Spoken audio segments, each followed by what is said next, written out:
suit? Yeah. I think it makes me look fat. Yeah, I'm dieting, though. Yeah, but it's tough to diet here. This is America. We have too much food here. In Russia, it would be easy to diet. Do you know in Russia, they wait in line 4 hours for bread? That's when I get politically active. I'd be kicking down the Kremlin door going, have you seen this line out here, Gorby? Let me in, I want to make a sandwich.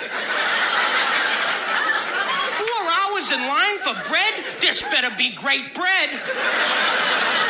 I better be walking around for a month going, did you have the bread? Oh.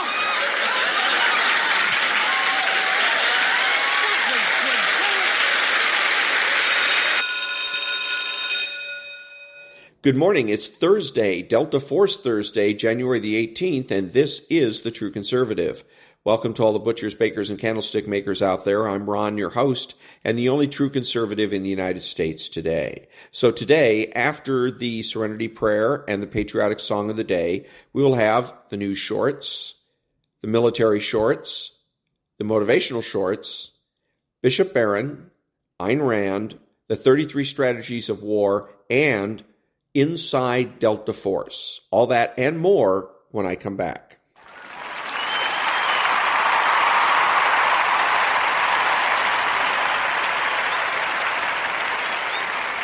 God, grant me the serenity to accept the things I shouldn't change, the courage to change the things I should, and the wisdom to know the difference. Amen.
Thank you. Now the news shorts. Look, Jim, I can't comment on any specific deals, but more what I'd say is that our overall M&A strategy, when you look at the deals we announced yesterday, is really to focus on sub-$5 billion assets. We announced 4 deals yesterday, all in the kind of sub-3, sub-$1 billion space. Now, we look at larger deals, which is why I think you see the media coverage. It's always something that we do, and we have an obligation to do that. But I really want to highlight, while we look at larger deals, our M&A strategy is bolt-ons. We did 15 deals last year, all under $3 billion, and that's where our overall idea is to build a portfolio of medicines for the future. For the now 5th time this week, the United States has bombed the Houthis. Pakistan also just bombed Iran. NATO has mobilized 90,000 troops, and Iran may have a nuclear bomb. But starting with the 5th set of airstrikes on the Houthis, the U.S. struck Houthi anti-ship missiles again, with Biden saying that the strikes aren't stopping the Houthis, but it'll keep airstriking them until they get the hint. Meanwhile, the Houthis say they're in direct conflict with the U.S. and UK, but the Pentagon says no, and adding that the Houthis are the one who keep launching missiles at innocent people, and as soon as they stop, the U.S. will. Also, with Pakistan bombing Iran last night, they say they hit at least 7 terrorist hideouts in Iran, something that they called Operation Margbar, with experts saying Pakistan implausibly claims these strikes were to take out an imminent threat to them rather than retaliation for Iran bombing them the day before. Also, after bombing Iran, Pakistan called them their brother. The two might leave it at that. And again, this is NATO has mobilized 90,000 troops in an exercise they're calling Steadfast Defender, which they say is aimed at deterring Russian aggression, but they're focusing on rapidly deploying troops from North America and other parts of the alliance to countries near the Russian border. And all this is the UN's nuclear watchdog warned that Iran can now build several nuclear warheads, and with the way they've been acting, maybe they have. Follow to stay in the loop. A short-term spending measure to help avoid a partial government shutdown. Now, that deadline was tomorrow at midnight, but a winter storm expected to hit Washington on Friday pushed lawmakers to get the deal done today. The Senate passed the continuing resolution, or the stopgap measure, this afternoon. The House raced to approve the Senate's version this evening.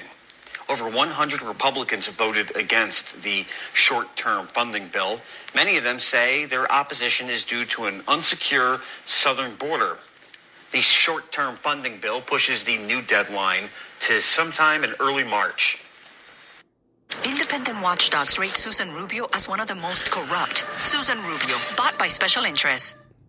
There is a pathway towards a much better future for the region, for the Palestinians, and for Israel. That is peace, and we are fully committed to that. But again, the first step for that is ceasefire. And I will say that a ceasefire, of course, means ceasefire on all sides, but that can only happen as should be a starting point towards a permanent, sustainable peace, which can only happen through true justice for the Palestinian people. Thank you, and I think also the kingdom has said in that context, it could even be recognition of Israel from the kingdom, if that was part of a bigger political agreement. Certainly.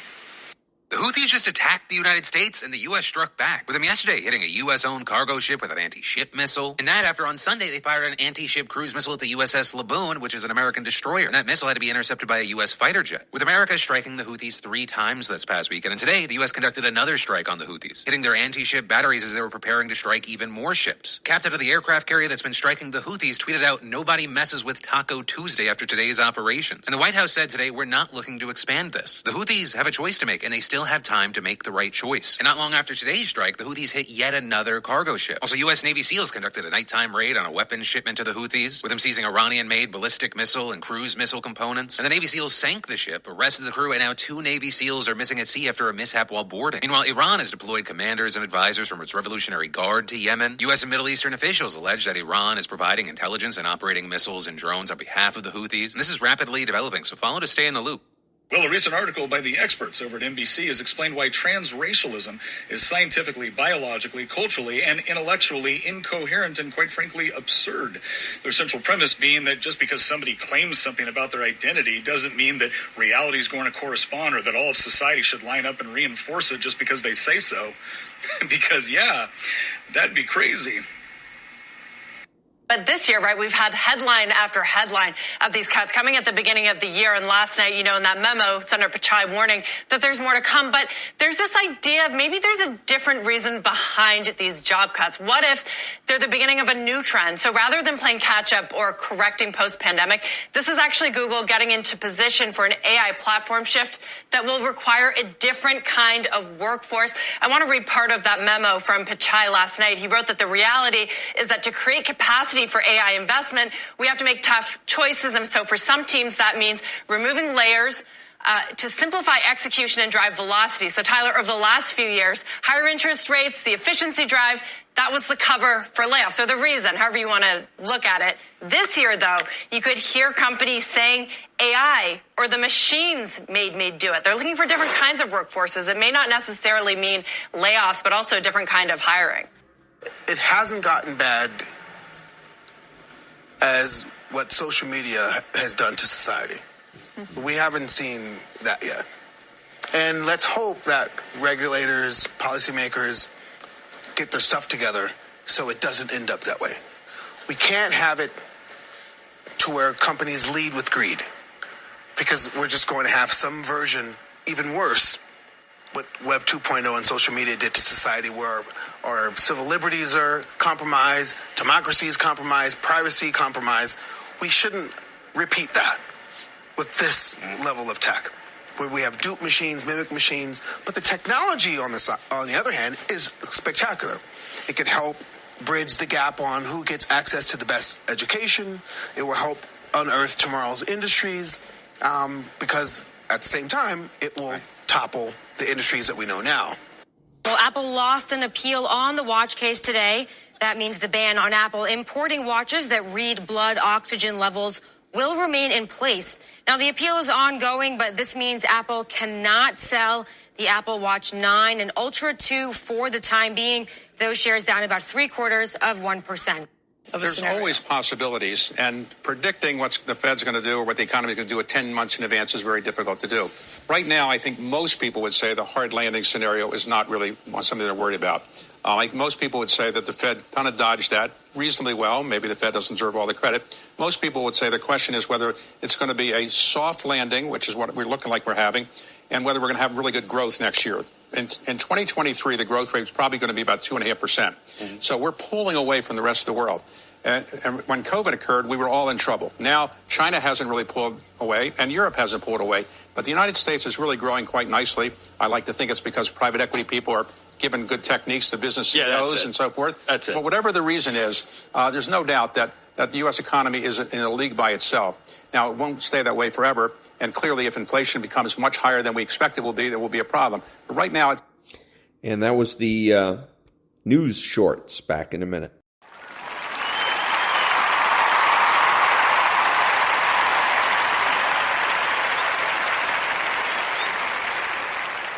Thank you. And now the military shorts.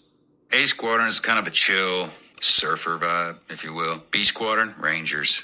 Kill it, you know. You see somebody walking from B Squadron down, they'll deny this. Eye contact, half-a-mile hallway, all the way down till you get close. Hey, B Squadron guy, that's the B Squadron way, but look away. You know, I was like, really? It was just a joke. And then C Squadron was kind of like the good time. Party Squadron, but work hard. And then the 4th Squadron, which I stood up, was kind of like a mix of all three, which was hell on earth, right? Trying to get three different elements of people to agree on the same shit.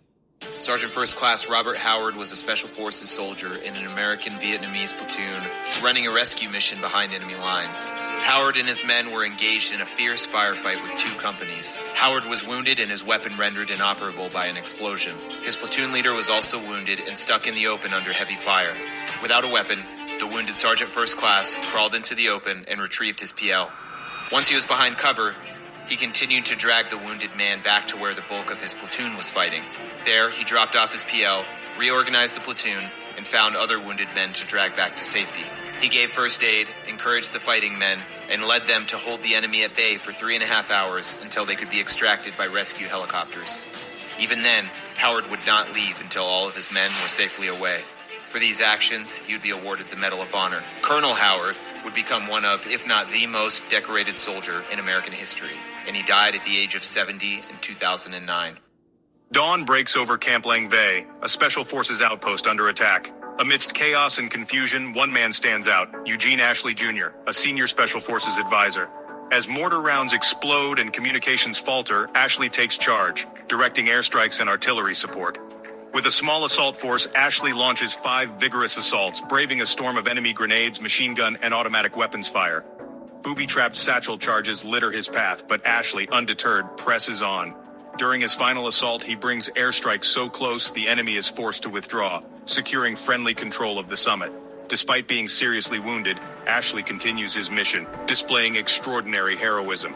After his 5th assault, he loses consciousness and is carried off the summit, only to suffer a fatal wound from an enemy artillery round. Eugene Ashley Jr., Medal of Honor recipient. This is his story. Subscribe for more Medal of Honor stories. He dropped out of high school to become a Navy corpsman. Less than a year later, he found himself storming the beaches of Okinawa with the 1st Marine Division. His name was Robert Bush, and he would become the youngest Navy man to earn the Medal of Honor during World War II. It was a particularly acrid morning of intense fighting when Bush heard the anguish of a gravely wounded Marine. He sprinted 2 yards through a torrent of bullets to administer plasma to the barely conscious Marine. Their position was quickly overrun. Bush unflinchingly picked up a discarded carbine and took out a dozen soldiers while continuing the plasma flow. Grenade shrapnel took out an eye and broke an arm, but he kept aiding the wounded Marine. "They may nail me, but I'm going to make them pay a price," he would humbly admit years later. President Truman presented the Medal of Honor to the just-turned 19-year-old while he was on his honeymoon with his wife. We hadn't had any food or water since we got off the truck. We were exhausted. And then tell us, dig a hole, now. And the ground's frozen. And you bang it with the shoulder, bounces back in your face, and you bang, and you bang, and you bang. And finally, we got past the frozen part. And, machine gunners have to dig a 2-man hole, a machine gun and assistant gunner. And we finally got through to and then there's the roots of the trees and so on. It took us hours and hours to just get a hole dug. And it was about 3, 4 o'clock in the morning. We flopped into the hole there, and the sergeant comes around. "All right, we're moving out." Oh, God. We have to dig in over there. Did you know in the Pacific, Captain Andrew Allison Ack Haldane, portrayed by Scott Gibson, was affectionately known as Old Man by his fellow Marines? Despite this nickname, Captain Haldane was actually a recent college graduate when he joined the war effort. He had just completed his studies and was eager to serve his country. During the Battle of Cape Gloucester, Captain Haldane displayed exceptional bravery and leadership skills. His actions on the battlefield earned him the Silver Star. Tragically, Captain Haldane's promising military career was cut short on the island of Peleliu. Just days before he and his men were scheduled to be relieved, he was killed in action. At the time of his death, he was only 27 years old. I said, "What's going to happen to you when you die?" He says, "Inshallah." I said, "Do you mind if I share with you what I consider my security of salvation when I die?" He goes, "No, go ahead." And then I shared the gospel. I shared the cross, what Jesus did, and how he's the one that can forgive and pardon any one of our sins. And I explained the thieves on the cross, were criminals, and one of them wanted to enter into paradise. And I said, "Do you want to know you have that assurance of life after death?" He goes, "Yes." "Do you want to pray with me to receive Christ?" He's like, "Yes." He's the nicest fighter. I'm literally stunned this is happening. So he starts praying to receive Christ. And right at the end, I'll show you a picture of him. I said, "In Jesus' name," and he stopped and he shook his head no. And I literally saw evil come upon this man. And just like that, he broke out of his hand ties. His face contorted and his ears pinched up like a troll or something. In the heart of the Vietnam War, Major Patrick Brady was piloting a UH-1H ambulance helicopter. Upon hearing of wounded men in enemy territory enshrouded in fog, he volunteered for a perilous rescue mission. Descending through thick fog and enemy fire, he maneuvered his helicopter along a valley trail, using the rotor wash to clear the fog. Undeterred by close-range enemy fire, he successfully located and evacuated 2 wounded South Vietnamese soldiers. Brady was soon called to another fog-covered area with American casualties just 50 meters from the enemy. 2 other aircraft had been shot down in attempts to rescue them. Major Brady made 4 flights, rescuing all the wounded men there. Despite his helicopter being damaged and his controls shot away, he landed in an embattled zone, saving those trapped by enemy fire. Obtaining a replacement aircraft, he touched down in an enemy minefield to rescue another platoon of American soldiers. A mine detonation wounded his crew, but he managed to fly 6 severely injured patients to safety. All of this happened in a single day. At one point, I heard this clicking and dragging, and I looked down, and there's a Somalian on his hands and knees with an AK in front of him, crawling up to my window. And I tried to get my M4 out there, and I couldn't get it out there, and I pulled my .45 out, stuck my hand through the bars, and was aiming it literally at the top of his head. And I pulled the trigger, and it was so full of sand from the rotor wash, the hammer falls halfway, and it just sticks there. Pulled out one of those little Austrian grenades, those little ones, and pulled the pin. And I showed it to the guy standing in the door. I was watching in their window. He's like, he just steps in the hallway, and I stuck my hand out the window again to look. I remember dropping it. I remember him looking up, like, what was that? And start to move to get up, and I just laid on the bed. And that thing went off, and the whole ceiling was just covered. The smell of burnt hair. It didn't even hit me then. Finally got to use a grenade, was my thought. Other than basic training, I got to use a grenade. Yeah. Do you have a favorite non-U.S. Spec Ops group that you've worked with? Or I guess, who do you respect the most that you're like, man, these guys are fucking legit, I wouldn't want to go against them? I mean, all those guys, but the UK guys, I have a lot of time working with them, and they are impressive. But, I mean, I didn't get a lot of exposure. I mean, the French, the Grom, the Italians, the Australians, the South Koreans, like, all of them, you know, hardworking, super talented guys. But, I mean, I got the most time with the UK guys, and those guys are impressive. I almost learned the hard way. You can't joke about the Queen. Really? Oh, yeah, no, not at all. Like, they are ready to take their kid off and start fighting. Get the fuck out, really? I threw out a passive joke one time. He's like, nope, you don't go there. That's to me, I can respect that. I think that's actually kind of cool. Absolutely. Yeah. And that was the military shorts. Back in a minute.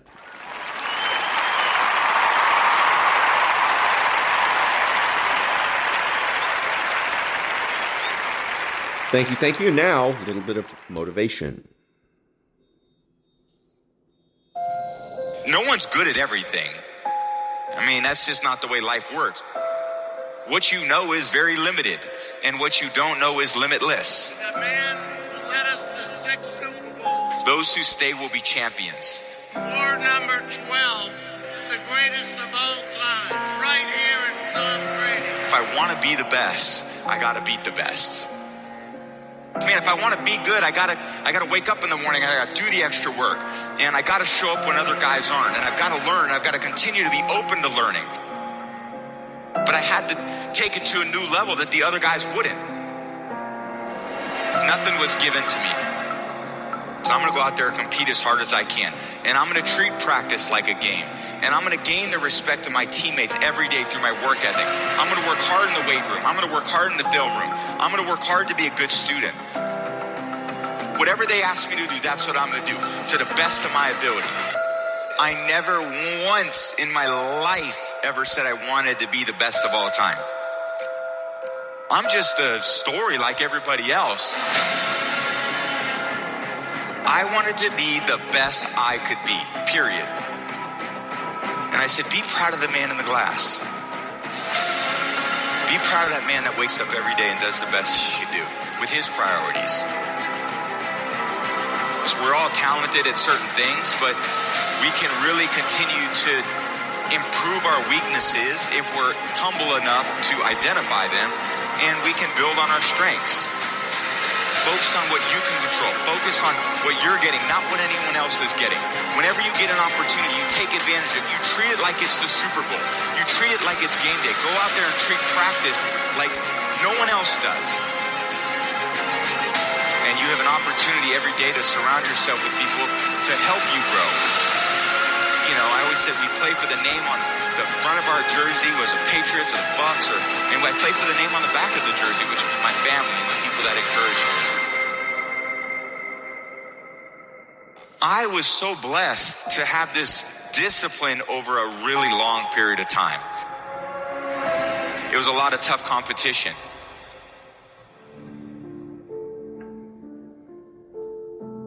But I was never, I would say, like a prodigy. You know, I wasn't like the kid where you see Tiger Woods swinging on the Johnny Carson show at 2 or 3 years old, and you know his swing looks as good as it did at 3 years old as it did, you know, as he grew older. Or you know, certain players that had this unbelievable prodigy aspect to themselves. I saw myself as someone who probably had some other traits that maybe were hard to identify, but that were really sustainable over time, which was, I would say, work ethic and discipline. There was this discipline that I had that even as 13, 14, 15 years old, where all these other boys were, I went to an all-boy school in the Bay Area, and I remember showing up my first day as freshman year. I didn't have much, you know, hair under my arms or anything like that. I was like, and these other kids came in shaving, and I'm like, what the hell is this? I didn't know how to put the pads on in my pants when I tried out for freshman football. I mean, I had never played until that point except in the street. So these kids came out there, they had, you know, helmets and shoulder pads that they had worn for 4 years. I went on the field and I was like, I'm going to get killed out here, you know. And my freshman year, I didn't even play. I was the backup quarterback on a team that went 0-8. I couldn't get on the field, and we never won a game anyway. I mean, it's one thing to be the starting quarterback and to lose. If they don't even think you're good enough to be a starting quarterback on a team that's 0-8, you must really suck. So naturally, I was like, oh, cool, I'll continue to, work on my skill. A lot of it was even going into my second year in high school, there were workouts in the morning at 6 a.m. before school. And I was like, okay, I can get up at 6 a.m. and I can go do these rope drills where you'd run through the rope. You see a lot of people do that. There were these hills that we would run up. And there was probably less than 10 people there, but I was probably one of the 3 that were there almost every single day to try to continue to push myself to grow in these maybe physical areas that I was really behind a lot of the other people at. And I went in there and competed really hard in my 3rd year, and I lost the starting job to Brian Greasy. So I go into my 4th year, and I was like, now's my time. I worked hard to compete my first 3 years. Going into my 4th year, I got a great opportunity to play. And they recruited a kid named Drew Henson, and I was like, the competition's relentless. At first I was looking at the guys ahead of me. Now I got to be looking down at the guys behind me too. And going into my 4th year, my teammates named me team captain, and I won the starting job. We had a good year. We finished 10-3, beat everyone out. And then I showed up, and Coach Carr says, well, you're going to compete with Drew Henson to be the starter going into your 5th year. And I was like, you gotta be kidding me. You want me to compete? That's what we're gonna do.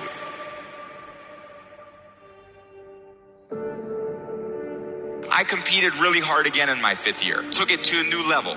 Thought about my conditioning, my strength. Thought about how I was doing making my decisions off the field. I was starting to play really good. And I thought, I'm gonna have a chance. Coach Carr called me in and he said, well, Tom, this is what we're going to do. You're going to start. Drew, you're going to play the 2nd quarter. And I'm going to decide at halftime who plays the rest of the year. Coach Carr said, the platoon's off. Tom's playing the rest of the year. We didn't lose a game the rest of the season. It was a tough battle for me. It was a tough go. It was tough in high school. It was really tough in college. So, of course, now I'm going to the NFL draft. And I'm like, all these pro coaches must have seen how good I was. Man, I'm going to be a 2nd-round pick. Round 1, 2, and here we go. 6th round, pick 199. And I was like, all right, I'm going to make all those other teams pay.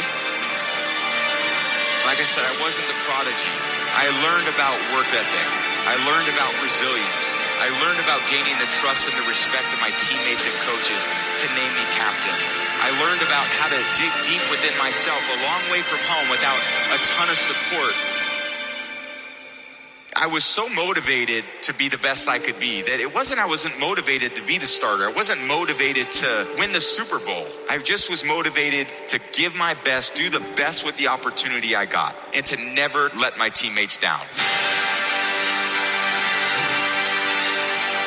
All those experiences that we think are the hardest things in our life end up being the best experience in our life, because if you approach it with humility and you look inward, they become the best opportunities for growth and learning. But most people could say, man, I want to exercise for one day. Or I want to be more hydrated for one day. Well, can you do it for a week? Well, that's more discipline, right? Can you do it for a month? That's more discipline. Can you do it for a year? That's even more discipline. How disciplined are you to maintain that routine over a period of time? And I think that will determine your level of success. Fame didn't motivate me. I didn't give a about any of it. I always took less money because I wanted a good team around me. I didn't care about going to all these different places and doing those things. I just wanted to be my best. I wanted to go out there, and the team believed in me. I didn't want to let them down. If I want to be the best, I got to beat the best.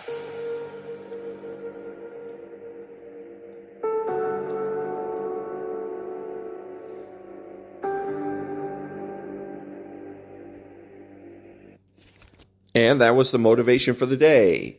Back in a minute.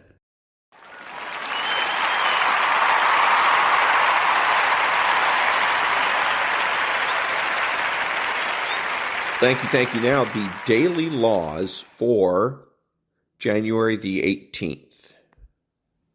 January 18th. Stop being so nice. Everyone carries a shadow, and the less it is embodied in the individual's conscious life, the blacker and denser it is. Carl Jung. You pay a greater price for being so nice and deferential than for consciously showing your shadow. First, to follow the latter path, you must begin by respecting your own opinions more and those of others less, particularly when it comes to your areas of expertise, to the field you have immersed yourself in. Trust your native genius and the ideas you have come up with. Second, get into the habit in your daily life of asserting yourself more and compromising less.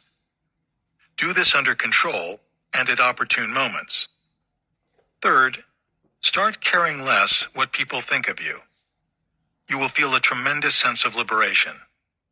Fourth, realize that at times you must offend and even hurt people who block your path, who have ugly values, who unjustly criticize you.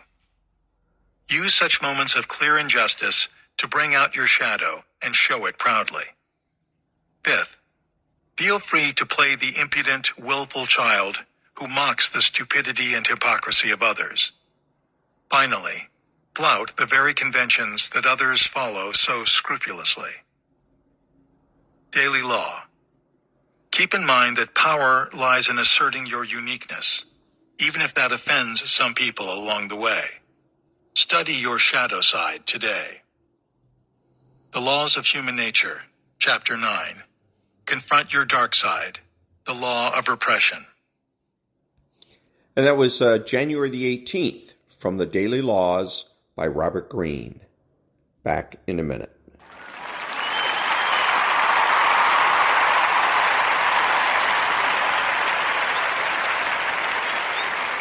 Thank you. Now, Bishop Robert Barron. My question is, if we are all beloved children of God, how could he banish any of his children to an eternity of suffering in hell? Thanks, and God bless. It's not so much God banishing, like God imposing this dreadful sentence. It's we banish ourselves. That's the tragedy of sin. Sin is a self-banishment, if you want. It's a self-exile from the land where God wants us to live. Hell is a corollary, if you want, of two more fundamental teachings, namely that God is love and that we're free, which means we can respond to that love or we can reject it. If we respond to it, then we have life and life to the full. If we reject it, it lights up the fires of hell within us. It sets up a kind of friction, a sort of spiritual friction. And so who's sending you to hell? It's not God. It's your own will. It's your own freedom is creating, if you want, the conditions for the possibility of this suffering. People say, okay, well, Bishop, but how do you argue? Can I propose? And that was Bishop Robert Barron.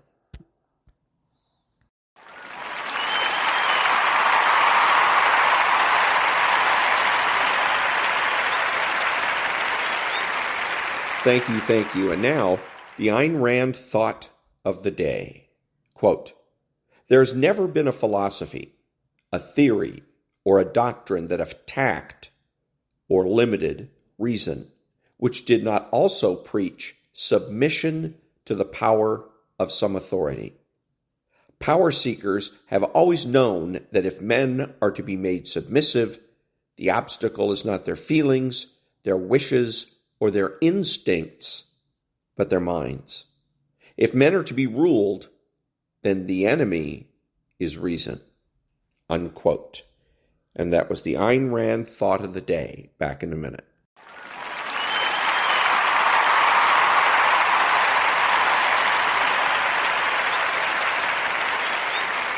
Thank you. Now we pick up where we left off with the 33 strategies of war.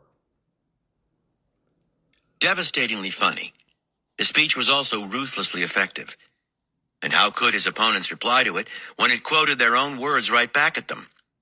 Year after year, Roosevelt's opponents exhausted themselves attacking him, scoring points at moments when it didn't matter, and losing one landslide election after another to him. Interpretation.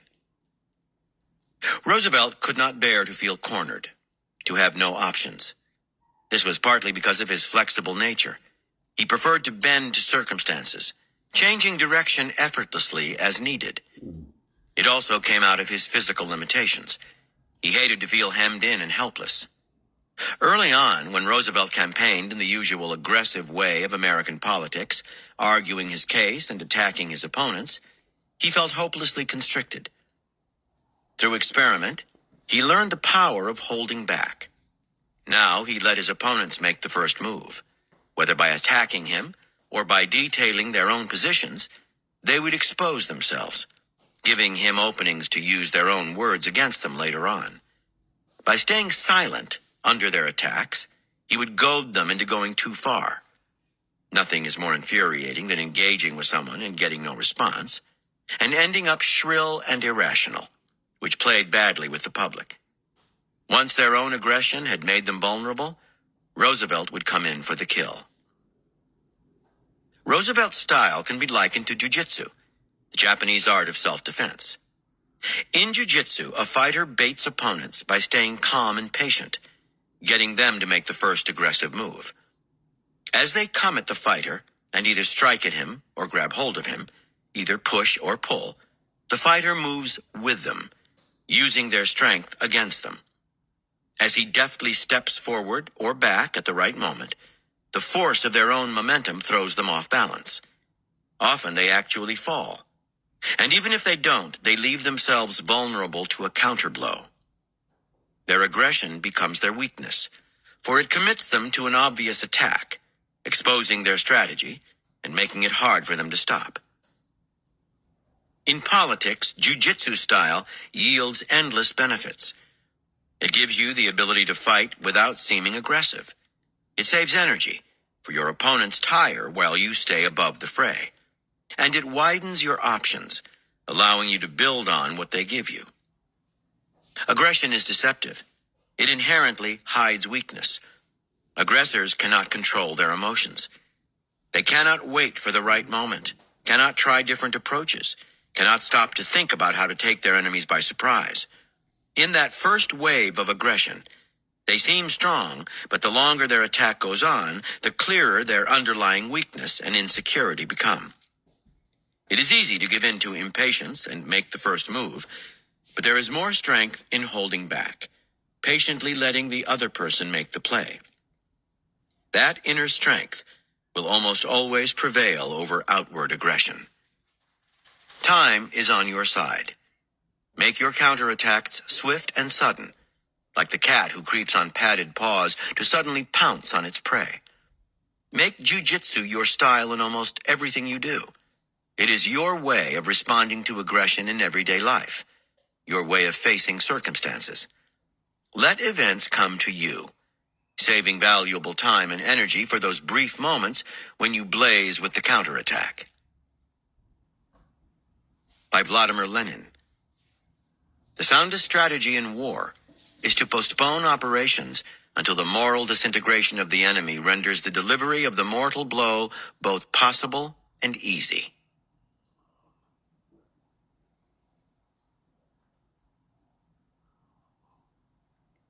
Keys to warfare. Thousands of years ago, at the dawn of military history, various strategists in different cultures noticed a peculiar phenomenon. In battle, the side that was on the defensive often won in the end. There seemed to be several reasons for this. First, once the aggressor went on the attack, he had no more surprises in store. The defender could clearly see his strategy and take protective action. Second, if the defender could somehow turn back this initial attack, the aggressor would be left in a weak position. His army was disorganized and exhausted. It requires more energy to take land than to hold it. If the defenders could take advantage of this weakness to deliver a counterblow, they could often force the aggressor to retreat. Based on these observations, the art of the counterattack was developed. Its basic tenets were to let the enemy make the first move, actively baiting him into an aggressive attack that would expend his energy and unbalance his lines, then taking advantage of his weakness and disorganization. This art was refined by theorists such as Sun Tzu and practiced to perfection by leaders like Philip of Macedon. The counterattack is, in fact, the origin of modern strategy. The first real example of an indirect approach to war. It represents a major breakthrough in thinking. Instead of being brutal and direct, the counterattack is subtle and deceptive, using the enemy's energy and aggression to bring about his downfall. Although it is one of the oldest and most basic strategies in warfare, it remains in many ways the most effective and has proven highly adaptable to modern conditions. It is the strategy choice of Napoleon Bonaparte, T.E. Lawrence, Erwin Rommel, and Mao Zedong. The counterattack principle is infinitely applicable to any competitive environment or form of conflict, since it is based on certain truths of human nature.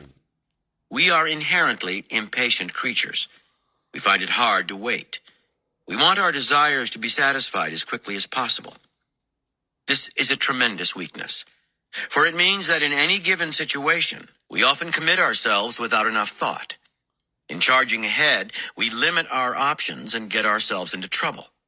Patience, on the other hand, particularly in war, pays unlimited dividends. It allows us to sniff out opportunities, to time a counterblow that will catch the enemy by surprise. A person who can lie back and wait for the right moment to take action will almost always have an advantage over those who give in to their natural impatience. The first step in mastering the counterattack is to master yourself, and particularly the tendency to grow emotional in conflict. When the great baseball player Ted Williams made the major leagues with the Boston Red Sox, he took a look around. He was now a member of an elite, the best hitters in the country. They all had sharp vision, quick reflexes, and strong arms, but relatively few of them could control their impatience at the plate, and pitchers preyed on that weakness, getting them to swing on losing pitches. Williams separated himself out and made himself perhaps the greatest pure hitter in baseball history by developing his patience and a kind of hitter's counterattack. He would wait and keep waiting for the best pitch to swing at. Good pitchers are masters at making a hitter feel frustrated and emotional, but Williams would not be baited. Whatever they did, he would wait for the pitch that was right for him. In fact, he turned the situation around. Given his ability to wait, it was the pitcher, not Williams, who would end up impatient and throwing the wrong pitch as a result. Once you learn patience, your options suddenly expand. Instead of wearing yourself out in little wars, you can save your energy for the right moment, take advantage of other people's mistakes, and think clearly in difficult situations. You will see opportunities for counterattack where others see only surrender or retreat. The key to the successful counterattack is staying calm while your opponent gets frustrated and irritable. In 16th century Japan, there emerged a novel way of fighting called shinkage. The swordsman would begin the fight by mirroring his opponent's every move, copying his every footstep, every blink, every gesture, every twitch. This would drive the enemy crazy, for he would be unable to read the shinkage samurai's moves or get any sense of what he was up to. At some point, he would lose patience and strike out, lowering his guard. The shinkage samurai would inevitably parry this attack and follow up with a fatal counterblow. And that was the next section of Chapter 9, Turn the Tables. And next week, more of the same chapter. And it's from the 33 Strategies of War by Robert Greene. Back in a minute.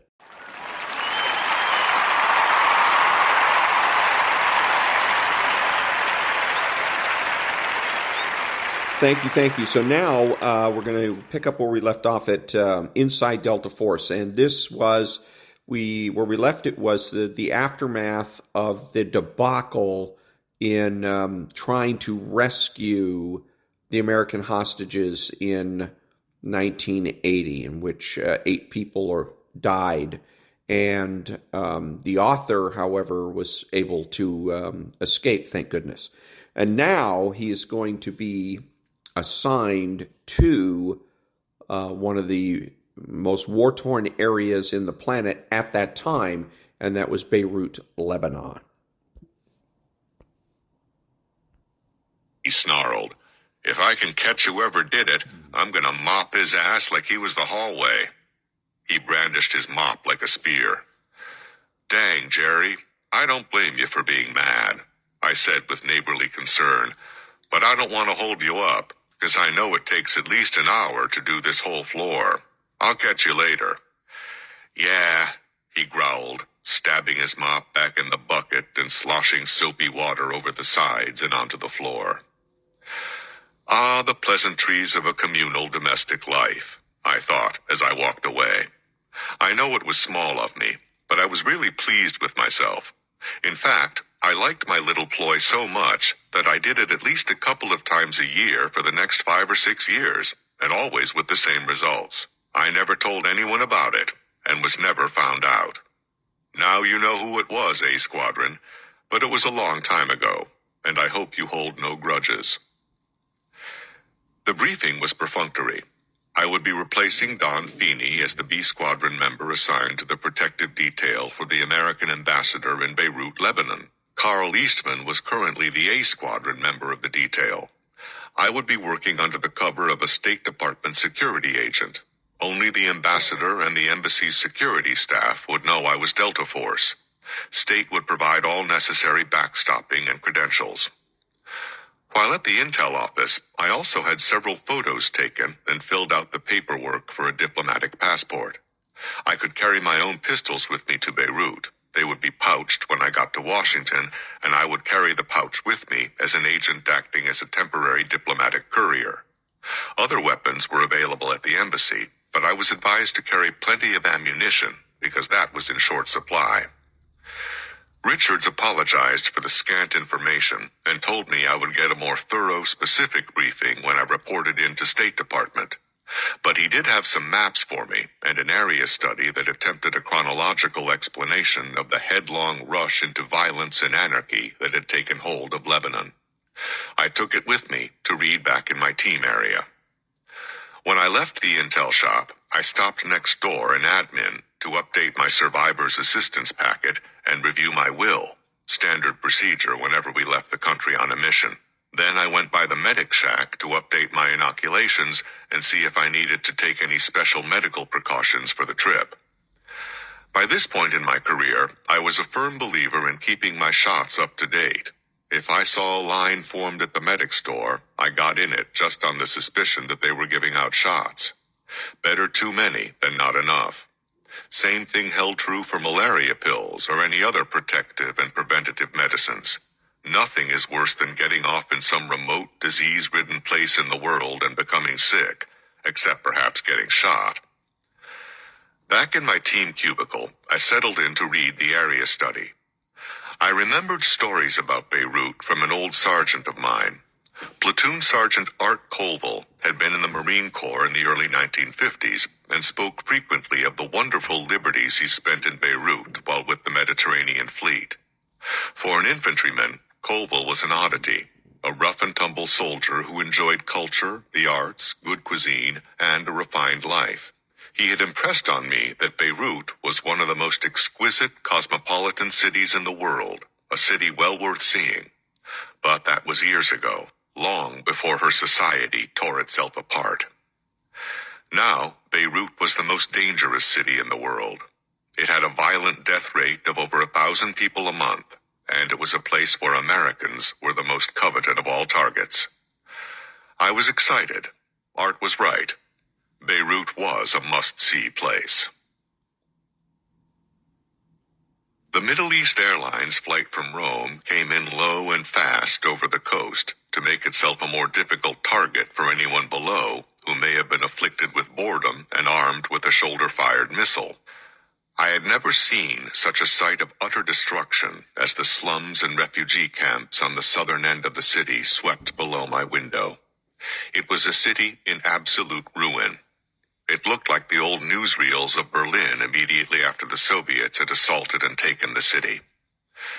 As we made our final approach, I could see dozens of Russian-built Syrian army tanks dug into the ground and ringing the airport like the beads of a deadly necklace.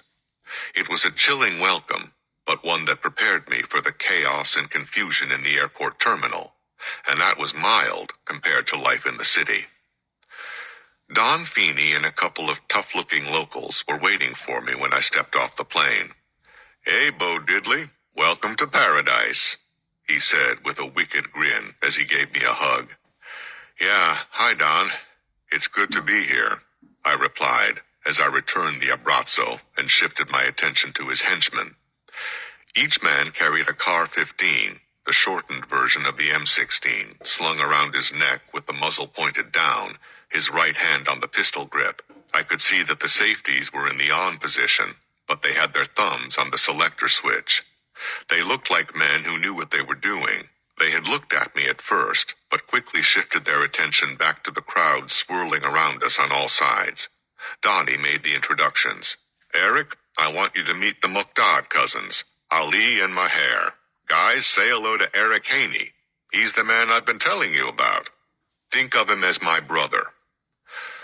I shifted the diplomatic pouch to my left hand and offered my right to Ali and Maher in turn.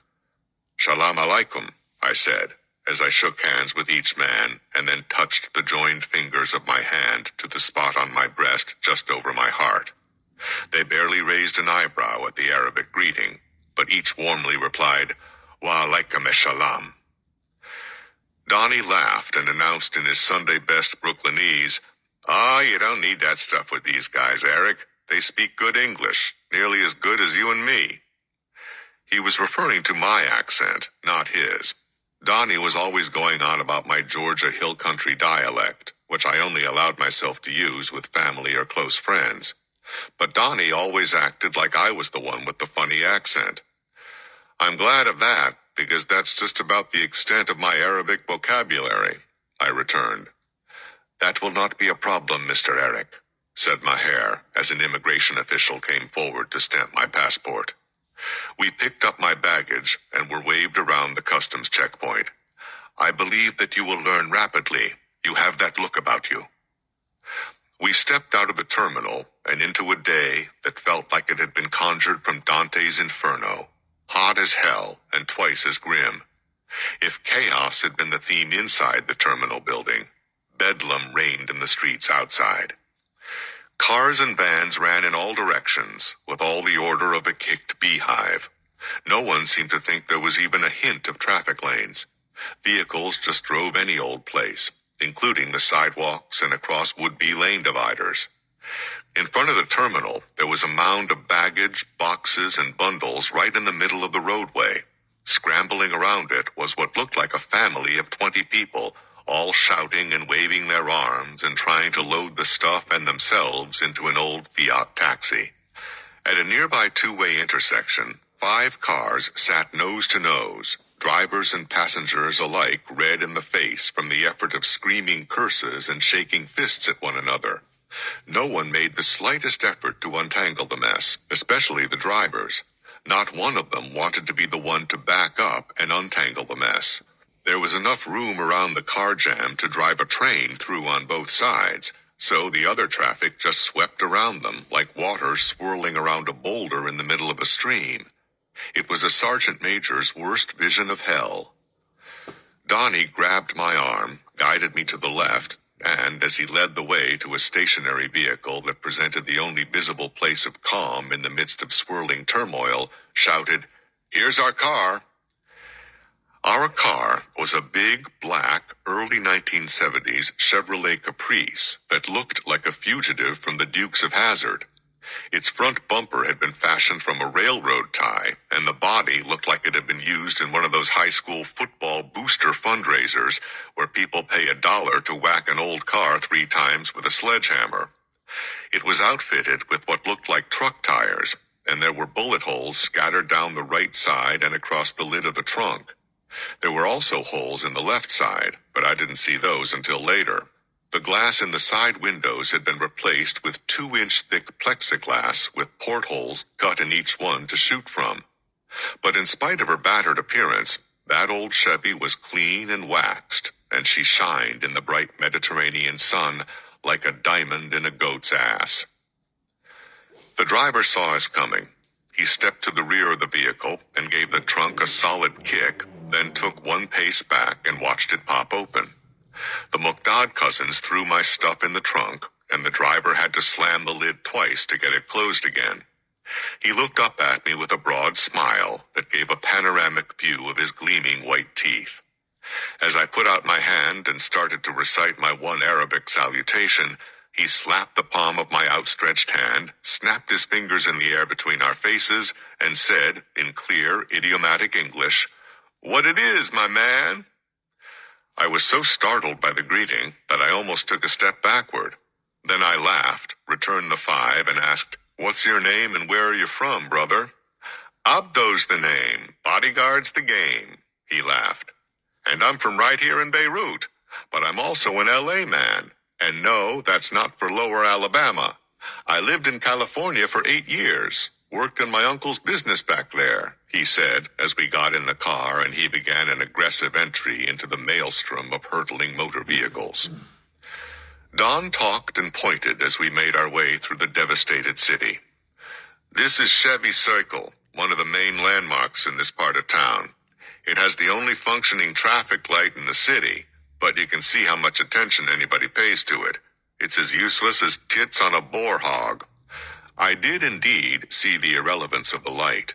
The only way our passage through the intersection differed from that of the other cars was that our bodyguards brandished their weapons at the other motorists and thus won us a slight advantage in negotiating the vehicular shoals.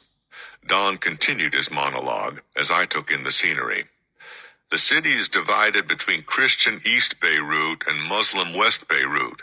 The border between the two areas is called the Green Line.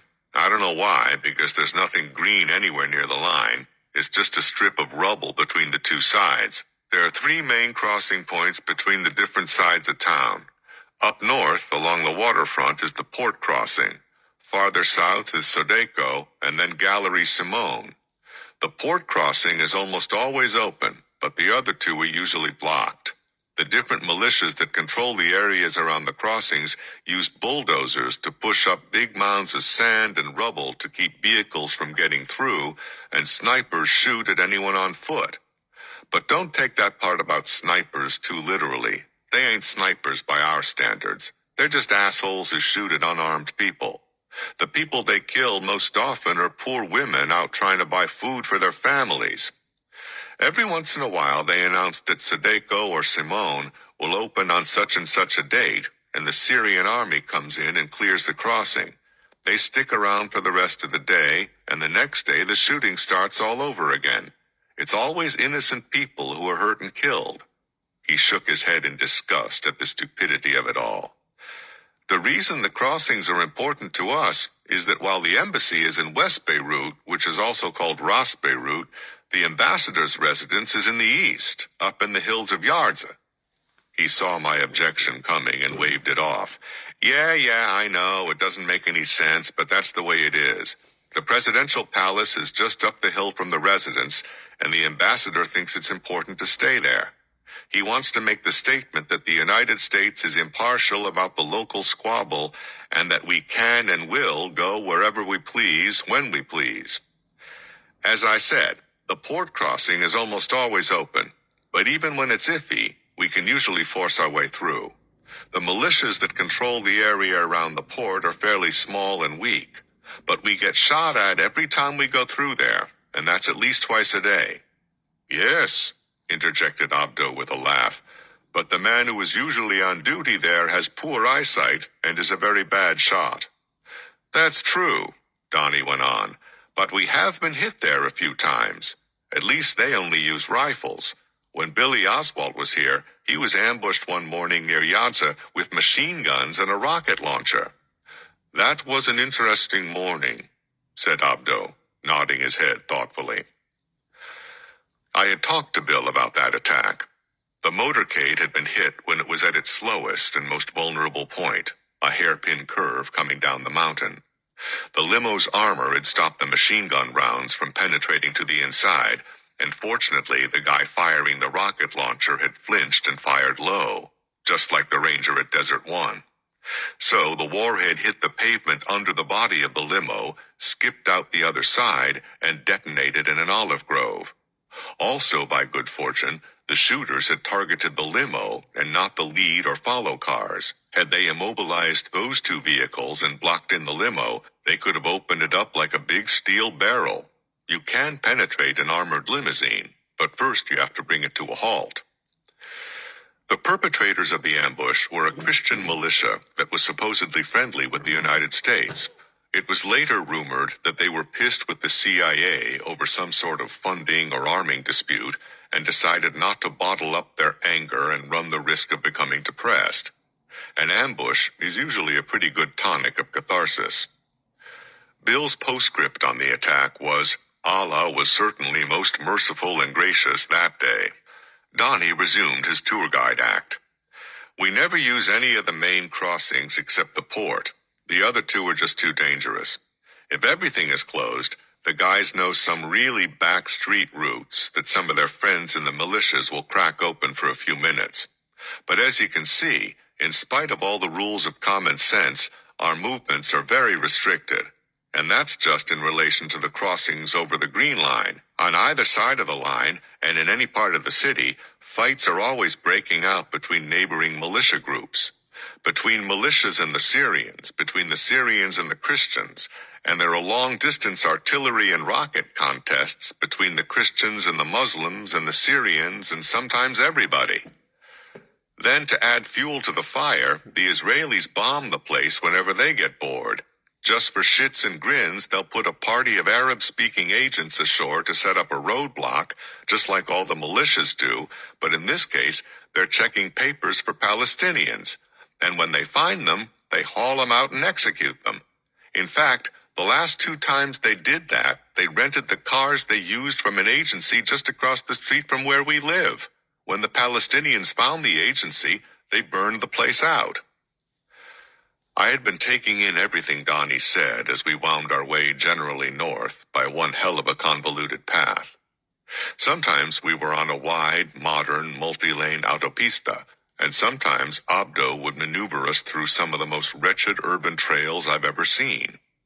Donnie and Abdo argued occasionally over which route to take, but the one constant, no matter where we were, was the destruction on every side.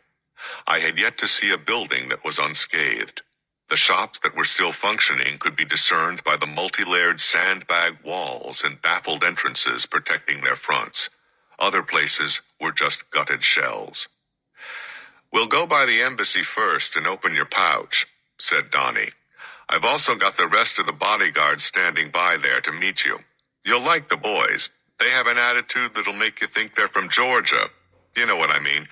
They like to take naps under a shade tree and shoot at things when they're awake." He chuckled at his little cross-cultural joke. "After that, we'll go by the hotel and get you situated. If we still have time before it gets dark, we'll go up to Yardza so you can see the place and meet the guys on duty up there. Carl is there now, spending the night at the compound. We have an apartment on the grounds of the residence, and one of us always stays there at night and on the weekends. You'll like that part of the duty. It's quiet up there, the air is clean, and you can use the pool. Now, here's the embassy." Throughout the last part of our journey, we had been traveling along a wide boulevard fronting the Mediterranean. When we pulled into the front entrance of the embassy, it was very evident the building had originally been a luxury hotel. A wide portico covered the semicircular drive that brought traffic off the main street, named JFK Boulevard, and exited onto a large side street leading uphill past the French embassy to the main downtown thoroughfare, Hamra Street. I was aghast at the absence of security at the embassy's entrance. Any vehicle could just whip right in and pull up to the front of the building. Donnie saw my concern. "Eric, I know what you're thinking. No barriers, no checkpoint, just a couple of doormen out front. Any old punk could just breeze right in here and wreak havoc. And you're right. And you can argue with the State Department until you're blue in the face about it. But their position is," he pointed his nose and little finger in the air and parodied a blue blood accent, "an American embassy should have an open and inviting appearance that signifies the openness and inclusion of American society." And that was the next part of Aftermath from Inside Delta Force by Command Sergeant Major Eric Haney, retired. Back in a minute.